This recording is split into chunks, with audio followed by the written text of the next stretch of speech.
eyeballs on target, engage my brain, and ensure that the Russians or the Soviets at the time were doing that which they were required to do. They were doing the same with us. These on-site inspections are an integral part of any treaty verification process, and it's essential. I don't know how many times I need to say that in underscore that they be allowed to continue, and they're not right now. They're suspended. And this is, the Russians made the point. Look, back in I think February 2020, both sides agreed that because of the pandemic, that they were going to stop inspections. And they were going to stop the formal meetings because the idea of getting people together like that face to face at the time was frightening. And in early 2022, both sides started talking about, hey, maybe it's time we get back into doing this. But the problem for the Russians was, in order for them to send inspections to the United States, they have to overfly Europe. And Europe said, no Russian aircraft to be overflying. We have sanctions. And the Russians went, well, how do we implement this treaty? And the Americans were like, well, that's your problem, not our problem. And then when the Americans tried to send inspectors over, the Russians went, time out, pal. If we can't do it, you can't do it. And then both sides started to talk about it. And then they were going to have this meeting, the BCC, they call it, the Consultative Committee for the Treaty, in Cairo, Egypt, because Switzerland had lost its neutrality status, according to the Russians, by supporting the EU against Russia. So they're going to meet in Cairo, but at the last second, the Russians pulled out. And what they said is, hey, you guys are engaged in the business of trying to destroy us. You've said it straight up. You want to strategically defeat Russia. And you backed out of the ABM treaty, the anti-ballistic missile treaty. And so we built missiles to defeat your missile system. And now you want to destroy us and send inspectors in to inspect our missiles that we built to defeat your missile system while you won't let us inspect. That's just not the game we're going to play. So we're suspending this right now. Russia says that they will continue to abide by their obligations, but there won't be any on-site inspections. There won't be any exchange of data. There won't be anything. And this treaty expires in 2026. And if they don't have another treaty on the deck to replace it, we're in for an arms race that could lead to literally the end of the world.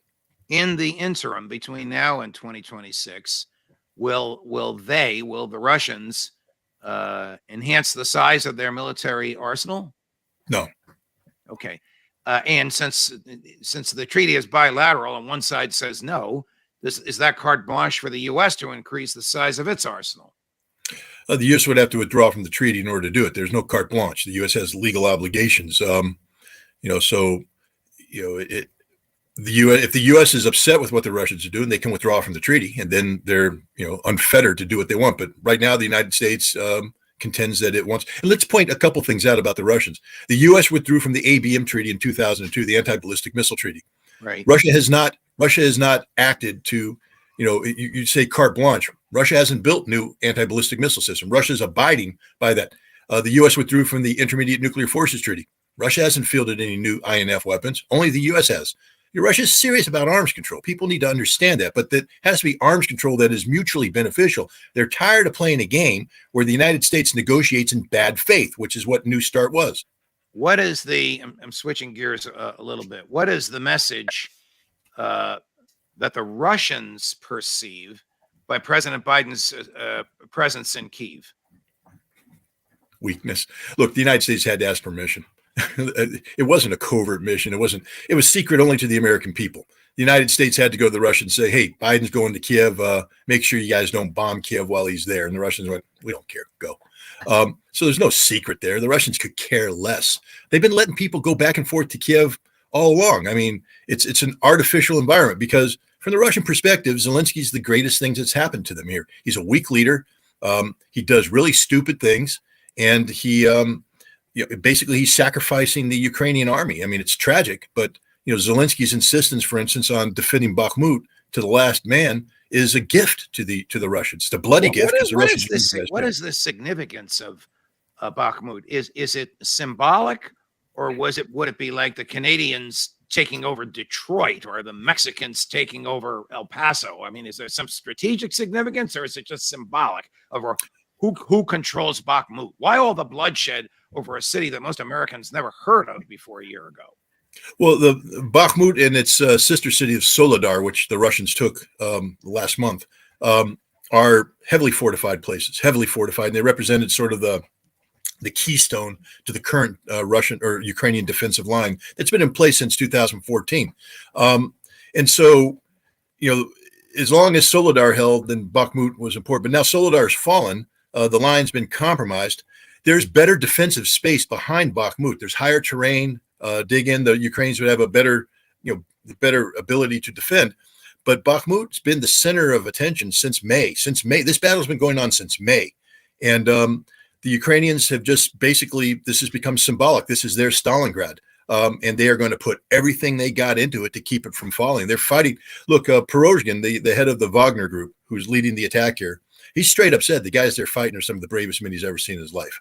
He said he won't tolerate anybody speaking badly of the Ukrainians. He said they have bigger than anybody he's ever met. They're putting up a good fight, and they're hurting him sometimes, and he salutes them. Now his soldiers, the Wagner guys are winning the battle, and but it's a hard fight because the Ukrainians are putting everything they have into it. Everything. If you look at the concentration of forces, it's thinly held all around. Bakhmut is this giant mess of blue where the Ukrainians put everything there. When the Russians win Bakhmut, everything else is tissue paper thin, the remaining defenses. Well, comparatively, but again, let's just go back to what Perozhkin said: tissue thin, held by guys with a big pair. Spirit. Yeah, right. And nobody should ever denigrate the Ukrainian soldiers. Their courage is unbelievable. Their skill is admirable. Their tenacity is worthy of praise. So when I talk about the Russians winning and things like this, I'm not saying the Ukrainians can't fight. The Ukrainians can fight. It's just that the Russians fight better and have more stuff to fight with. When and where is the onslaught coming of 300 to 500,000 Russian troops? I believe it's already started. I mean, the key aspect to any battle is to shape the battlefield, and the Russians are doing that right now with attacks all along the front that are designed to press the Ukrainians and have them commit their reserves.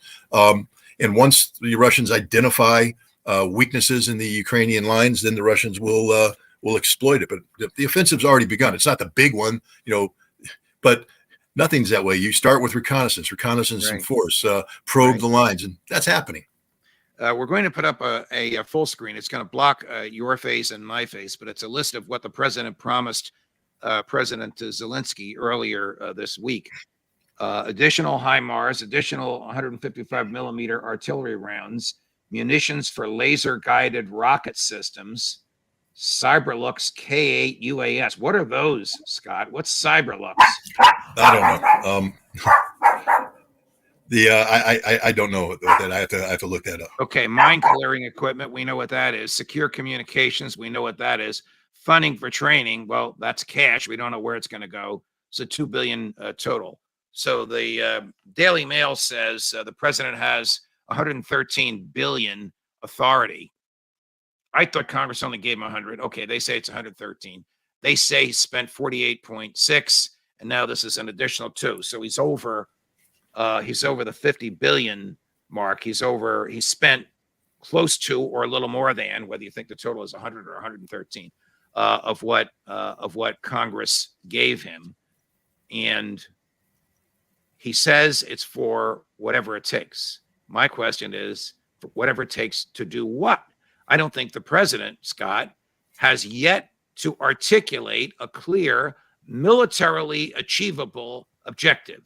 Is it to remove the Russians from eastern Ukraine and Crimea? Is it to remove Vladimir Putin from office? Whatever it is, tell us what it is. Those two alternatives, neither is military. Lindsey Graham to the contrary notwithstanding, neither of them is militarily achievable. Let me back up for a second. UAS. I just saw that they had the Switchblade system. They called it a UAS. So that might be unmanned aerial systems, something of that nature, drones. So those are different drones that we're looking at, different kinds of drones with different capabilities. So, the funny thing is the U.S. has a public stance, and the public stance is we're going to support Ukraine. I mean, Tony Blinken just came out and said there can't be a peace where Ukraine is compelled to give up territory. We won't accept that. The G7's come out and said the same thing. We've also come out and said that Crimea is part of Ukraine, and there's a military buildup there. So, that's a legitimate target that Ukraine has a right to recapture its territory, et cetera. Even though we know that Russia views Crimea and the newly acquired territories as part of Russia, and therefore you trigger existential issues when that happens. But we're given a strong public face, and it's matched by what you saw up there. But if we went back and took that apart, there's nothing there. There's literally nothing on that piece of paper. It's not a game changer. It's not a war winner. And this is why right after the president met with Zelensky, people started sending the back channel message to Ukrainians. We don't have a bottomless pit. It's not, we don't have an infinite supply of ammunition. Fact is, they say HIMARS ammunition and 155 millimeter ammunition. I'm telling you right now that the commanding generals in the Pacific are going, stop. Y'all are talking about a potential conflict with China. I need every 155 millimeter round of ammunition, HIMARS ammunition, ear tag for this, for this fight. Stop giving it away to Ukrainians. We have to start looking out for national security interests of the United States. And so they're not getting a lot. They're not getting what they need. You mentioned China. I want to ask you about China. China says it's willing to mediate negotiations between Ukraine and Russia.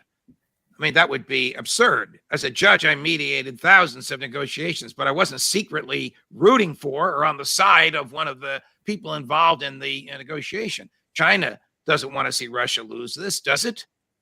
No. And the Chinese, look, the Chinese are playing a diplomatic game here. They've put forward a proposal, and it's been rejected. But now China gets to say, we gave you a shot, guys. We put something on the table. You wouldn't even talk to us about it. So it's all on you. What happens next is on you. And sticking with China, the Defense Department announced this morning, I don't know why they say this. I don't know why they do this. They're sending all of 200 troops to Taiwan. What the hell is that for? Well, they're not combat troops. These are training troops. They're going in there to start, training the Taiwanese force. But this is a dangerous escalation because now it puts American troops potentially in harm's way if there was to be a conflict down the road. And it's sending the wrong signal.